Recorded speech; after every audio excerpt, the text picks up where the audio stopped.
Здравейте, добре дошли в едно ново видео, което ще говорим за една много интересна тема, която смятам, че касае много хора на нашата възраст, тъй като последните години е много популярно да се ходи на студентски бригади в Америка. И ние лично винаги сме се интересували как се отива, през какви етапи трябва да преминеш, колко струва и така нататък. Тъй като ние вече се записахме, преминахме през всички етапи, в момента остава само да заминем и днес ще ви разкажем всичко, което трябва да знаете от записването до самото заминаване, така че, който му е интересно, приятно гледане. Аз ще започна с записването. Реално погледнато има доста агенции, които предлагат заминаване за бригада, така че вие трябва да си изберете агенция. Ние сме с Use It Colors. Общо взето, групичката, която ще ходим на бригада, сме аз, той, братовчет му и една моя приятелка. Като, да, започва се с това човек да си избере агенцията. Те са най-различни. Някои от тях са Use It Colors, Orange, Integral, Cool Travel, M-Travel и така нататък и така нататък. Общо взето наистина изборът е голям, стига да търсите. В принцип те правят в самото начало на септември, октомври, ноември, че и по-натам.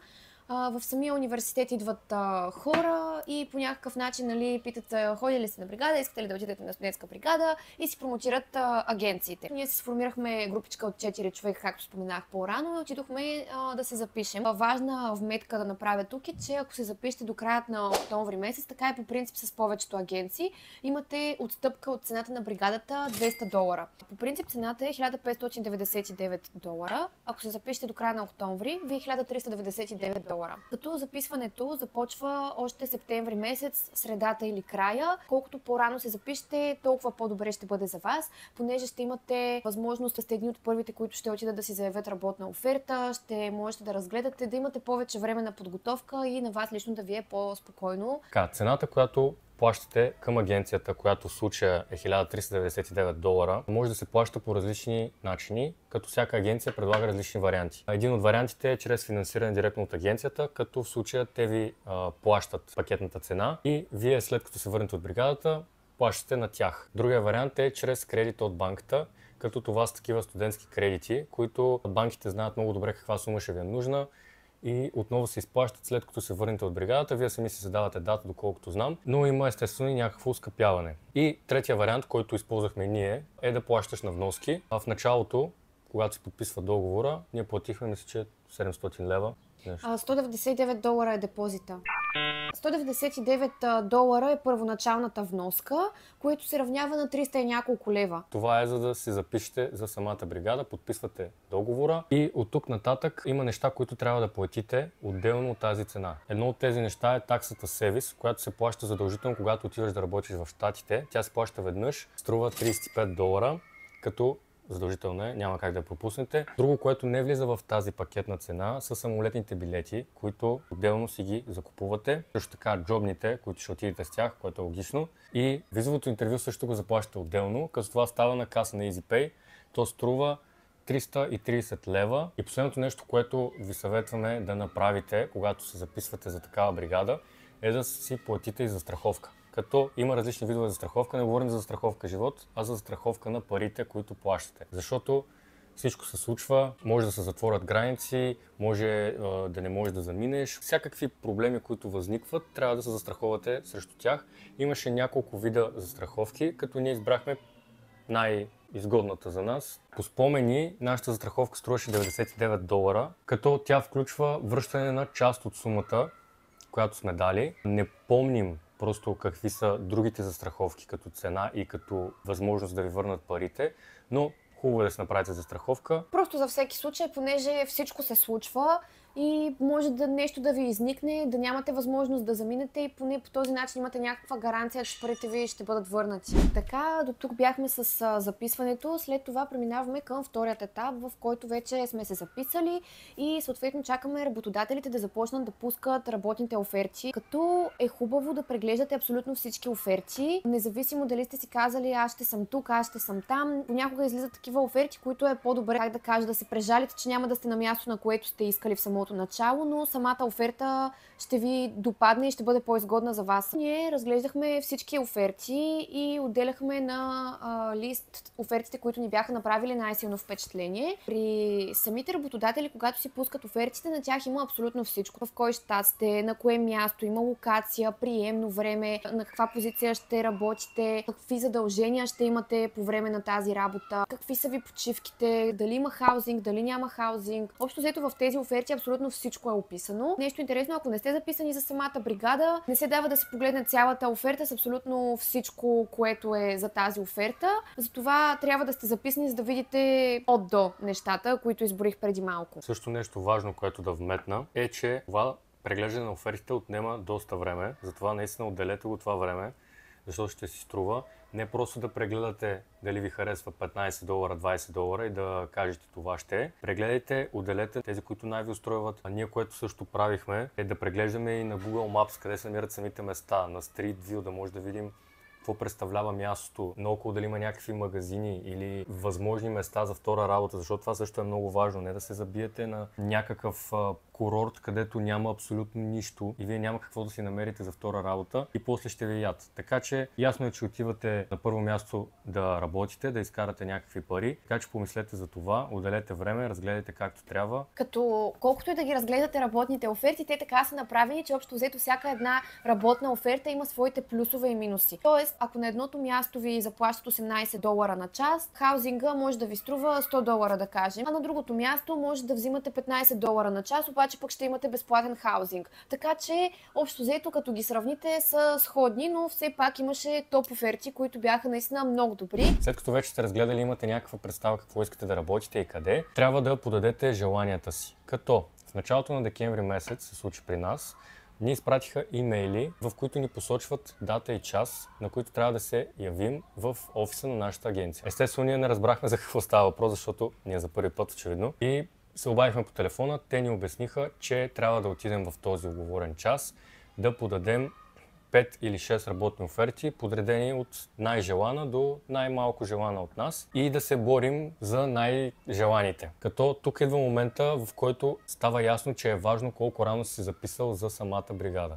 Защото колкото по-рано си записал, да кажем края на септември месец, имаш по-ранен час за самото подаване на желания. Тези, които са първи, естествено ще вземат по-добрите оферти, защото имаше такива, които бяха наистина много изгодни и всеки искаше да е към тях. Нашия час беше в 1 часа и след като се явихме на посочения час, естествено първите ни 4 желания, 5, Всичките желания желания бяха взети. Просто да. Нямаше свободни, което е напълно нормално. Трябваше да се реагира много бързо, да намерим някаква оферта и жената от офиса ни помогна. Започна да ни предлага оферти, от които трябва да си изберем възможно най-бързо, защото те също могат да се заемат. Ни изкочи една, на която се съгласихме, на която реално и ще ходим. Тя се намира в щата Колорадо и имахме избор за 2 позиции. Едната е касиер, другата е food prep, което на български е човек, който помага в кухнята за приготвяне на храната. Общо взето, това беше една от най-изгодните оферти, които видяхме. Гледахме и местоположението, допадна ни, мислихме го и в крайна сметка всички стигнахме до консенсуса, че това ще бъде нашата работна оферта. То тримата души от компанията, Георги, Кристиян, братовчет му и моята приятелка Виктория, ще са на позиции касиери. Аз ще съм food prep worker. Хаузингът ни е $80 на седмица. Плащането ни е $15 на час. Като хубавото на тази работа е, че имаме възможности за втора работа. Това е нещо много важно, което трябва да гледате, защото ако искате да натрупате повече пари, общо взето ще е хубаво да имате и втора работа, някои дори имат и трета работа. Като на тази наша работа ще работим 3 дни в седмицата по 12 часа на ден. Имаме транспорт, който ще ни взима от градчето, в което ще сме и ще ни кара до мястото, на което ще работим, като то е на 40-50 минути някъде. Всъщност ние ще работим на Aramark Pikes Peak и това е с надморска височина 4500 метра някъде, нещо такова, което реално погледнато е доста. За първи път ще ходим и 4-мата на толкова високо място, но пък ще ни е интересно да видим. Гледахме някакви клипчета, че е много красиво, много интересно, има хубави гледки, така че предстои ни да разберем. Да, плюсът също на тази оферта е, както споменахме, че ние ще спим в самото градче. Съответно, в дните, които не работим, до останалите 4 дена от седмицата, ще може да си намерим преспокойно втора работа, на която да ходим. Няма нужда ние да се чудим с какъв транспорт да слизаме до града, да работим и пак да се качваме.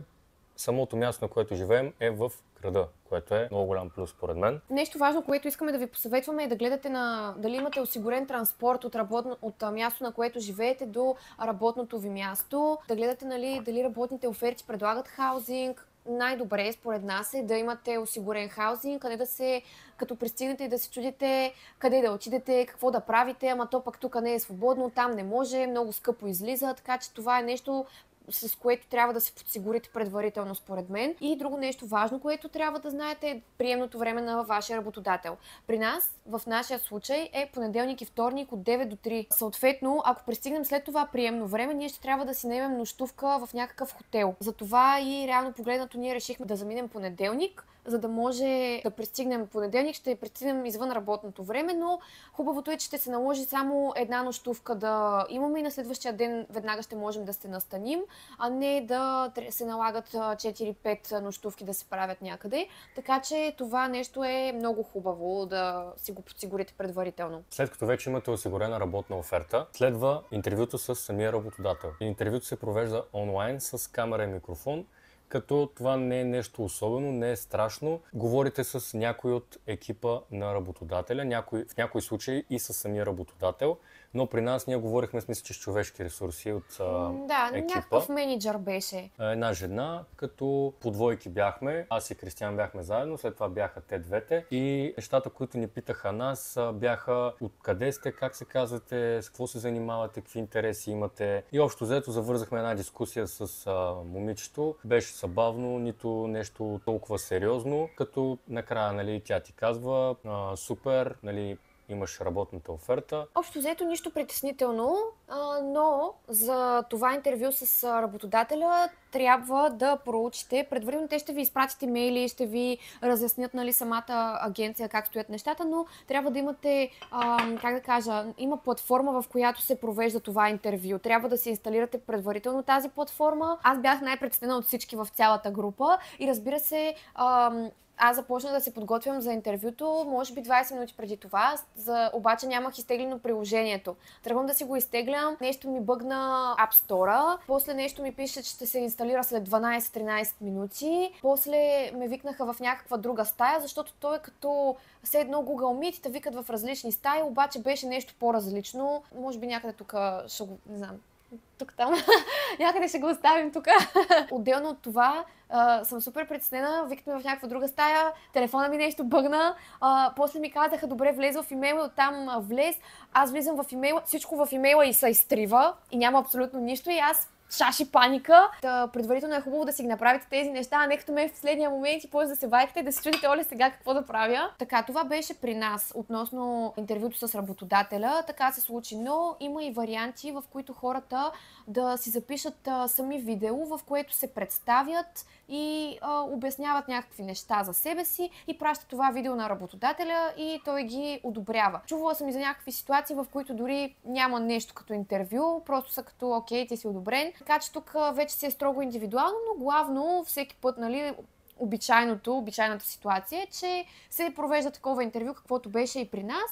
И общо взето, накрая те питат защо избра това място, какво ти допадна в работната оферта, бил ли си досега на бригада и задават общо взето някакви такива въпроси. Нещо важно, също което трябва да кажете и ще ви питат е кога смятате да заминете, в смисъл кога да пристигнете и кога смятате да приключите работа. Така че помислете си тези неща. Някаква яснота относно датите, в които ще заминавате и датите, в които ще се връщате. Дори да са приблизителни, защото на база датите, които кажете, след това за тези дати ще ви бъде издадена визата. Мисля, че това е всичко за работната оферта, което трябваше да кажем. Естествено, през цялото време има и формуляри, които ви изпращат и работодателите да попълвате. Не мога да си спомня точно дали беше след работната оферта или преди нея. Реално трябва да си имате на представа става, че през цялото време има супер много документация, която трябва да се оправи. Още преди самата работна оферта имате неща, които трябва да се попълнят, като къде учите, на колко години сте, с какво занимавате и така нататък. И така нататък. След това пак имате отделни формуляри. Ние имаме един акаунт, който е към самата агенция и на Use It Colors. Имаме и отделен в Beacon,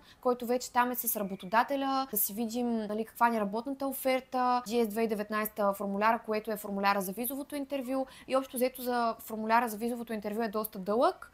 Непрекъснато ви се пращат имейли, така че за хора, които се записват на по-късен етап, има страшно много неща, които трябва да се направят, затова запишете се по-навреме, за да може постепенно да стават нещата, защото наистина документацията, уверенията, до университет трябва да ходите, трябва да си взимате уверение, че сте студент държавна поръчка, че сте записани за този семестър, трябват ви паспорт, лична карта, най-различни неща, така че наистина подгответе се за доста административни неща за управяне, но това е нещо нормално. След като вече е минало интервюто с работодател, имате оферта, агенцията започва да ви търси дата за визово интервю. Като трябва да сте платили, мисля, че трета вноска, трябва да сте дали уверение от университет, паспорт, копие, много неща, документи. След като всичко го имате и сте го предали на агенцията, започва да ви търсят час. В нашия случай, аз, тъй като съм втора година, вече имах справка с взетите изпити от миналата година, която трябваше да използвам, докато, тъй като са първа година, тяхната още не беше изготвена и трябваше да се явят по-късно на визово интервю. Съответно, аз се явих отделно, Габриела и Кристиян се явиха заедно, а Виктория се яви последна. Но просто така се случи. В вашия случай може, ако сте няколко човека, наведнъж да минете. След като ви изберат час за визово интервю, отивате в посолството на Щатите в София. Американското консулство в София. Да, отивате в Американското консулство в София. Единствено с лична карта и един документ, който ви издава агенцията. Нищо друго. Паспортът е при тях, при консулите, който не е запознат. Целта тук е да не ви връщат паспорта. Тоест, отиваш на интервю и си тръгваш без паспорт. Ако ти върнат паспорта, значи нямаш виза. Тоест няма да ходиш на бригада, не си одобрен. Точно така. Това е последната стъпка, нали, която показва дали ще отидете на бригада или не. След като отидете в консулството, минавате различни проверки, както на летището, скенери и така нататък. Взимат ви по-остри предмети като ключове, други неща не носете. Просто отидете с ключовете, телефона и портфела и личната карта и документ. Други работи не носете. Взимат ви телефоните. Да, и е много важно, защото едно момче, точно докато се редяхме на една от първите опашки в началото, снимаше, видяха го и го изхвърлиха като мръсно коте, просто казаха изобщо такива да не идват тук, забранено е да се снима, на всички е пределно ясно, те в самото начало казват, но ако случайно искате нещо да снимате, не дейте. Просто си го спестете, защото изобщо може да не ви допуснат до виза в такъв случай. Да, влизате вече в консулството, минали сте проверките и влизате в сградата, в която се провеждат интервютата. Какво представлява, набързо обяснявам. Наредите се на една опашка, която преминавате през взимане на пръстови отпечатъци. Отсреща има американка, която поздравявате се, пита ви как сте, вие казвате супер, вие, за да е по-учтиво. Поставяте си пръстите, има ви отпечатъци и ви дава документите, които сте давали до сега. Тоест, уверение от университет, справки. Дава ви тези неща без паспорта, пак казвам.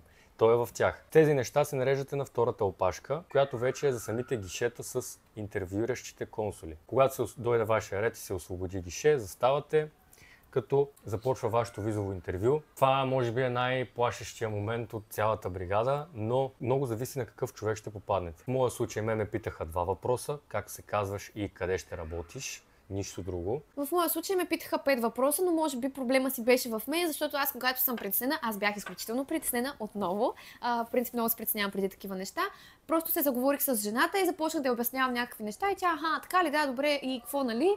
Я продължавай и, после ми зададе още няколко въпроса. Има хора, които дори не са ги питали някакви въпроси, смисъл, просто са им погледнали документите и са били като: вие ще ходите в Юта или в Уисконсин или не знам си къде. Супер, аз съм бил тогава, еди къде си, и просто са като: окей, добре, заповядай документите, всичко е наред, всичко е 6, одобрена си, чао. Така че за всеки е строго индивидуално, но хубавото е, когато отивате в консулството, да сте представително облечени, т.е. с панталон, с риза, нещо такова, просто така формално да изглеждате добре и последната щриха така да изглеждате по-представително, е добре да го направите това нещо, просто за ваше лично успокоение и всичко да си мине гладко и да нямате някакви излишни притеснения. Да, питат ви въпроси, много е важно да не ги лъжете, казвате всичко както е.